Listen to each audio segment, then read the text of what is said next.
O zaman با شمایان چخیل کرده نهال قلپینایی رو شناندن و با کدام طرزهای با کدام اصول ها یعنی اون رو پرورش کردن رو نقل کرده میگم. یکم اصول پرورش نهال در گرمخانه ها، دوم یعنی در توبک ها و سوم در زمین کشاد.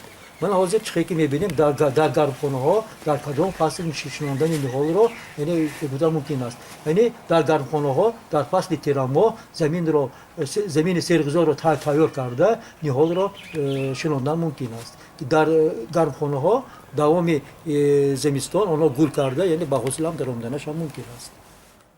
اصول دوم پرورش قلپینای این در توبک ها می باشد. خیلی که من در توبک ها اون را با خاک غذایی پر کرده استاده در بین آن یک تا نهال قلپینای شنانده می شود. این اصول در شرایط هایی که زمین هایی که در خانواده کم است با اصول همین ما در گرد اطراف حولی همین کتی زیاد کردن ما ممکن است. حاصل خوب میتید اینها.